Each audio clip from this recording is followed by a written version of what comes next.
बिस्मिल्लाहिर्रहमानिर्रहीम। दोस्तों, आज हम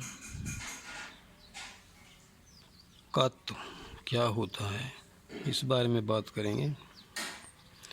ये कलम है, इस कलम की जो मोटाई है, ये वाला हिस्सा, इसे कत बोलते हैं। ये जो कलम है, इसका ये वाला हिस्सा ये कत कहलाएगा, यानी कलम की मोटाई उसका कत कहलाती है। आज हम अलिफ के बारे में सीखेंगे कि उसकी मोटाई कितने कत होती है और उसकी लंबाई कितने कत होती है। ये मैंने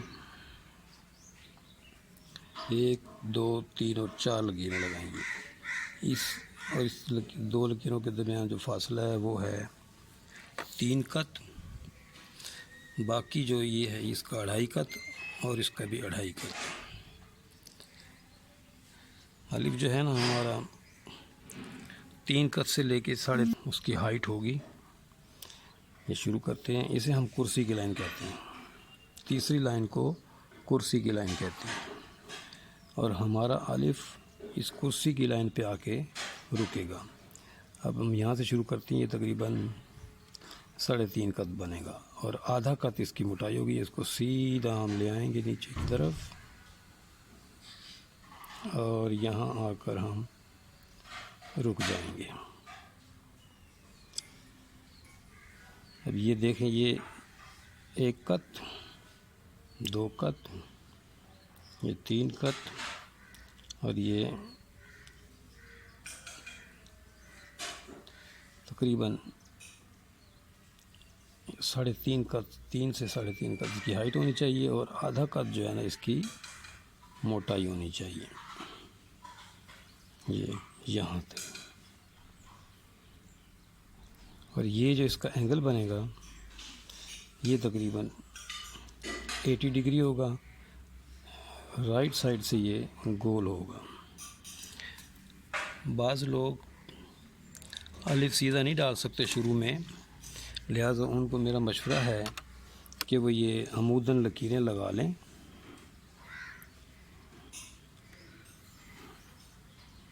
पेंसिल के साथ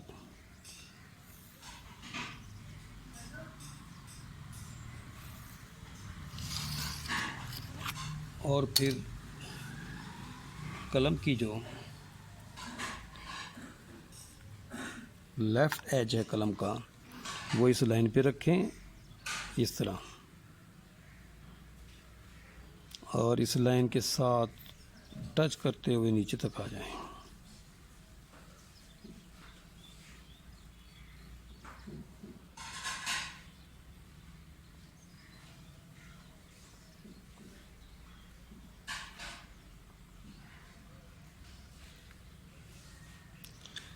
ये अलिफ एक ही स्ट्रोक में बनाना है, सिंगल स्ट्रोक। इसी तरह हम बे बनाएंगे। बे ये 1 कत जो है ना इसकी गोलाई होगी इस तरह, और ये हम 5 कत इसकी लंबाई होगी।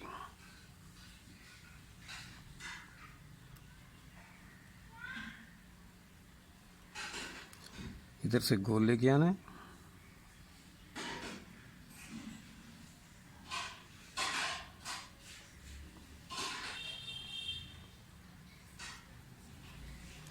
और इधर सीधा अमूदन लेके जाना। तकरीबन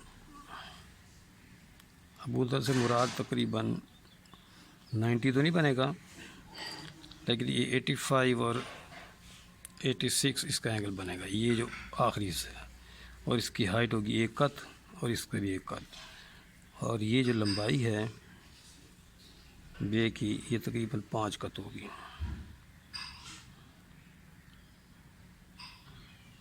ऐसे 5 कत।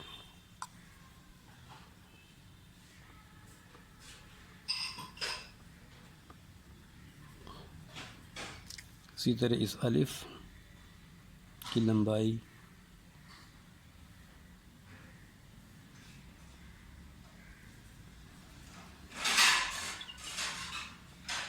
3.5 कत।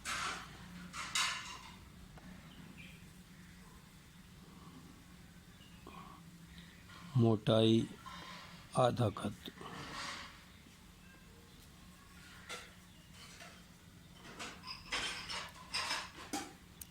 ये वाला जो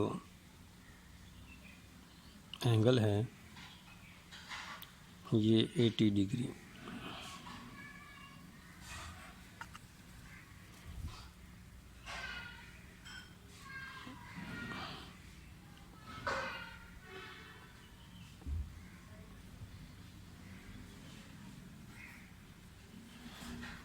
नुक्ता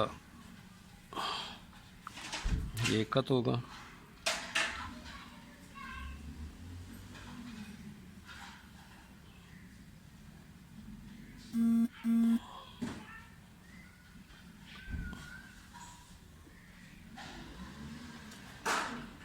ओके, अल्लाह हाफिज़, बहुत बहुत शुक्रिया, अस्सलाम वालेकुम।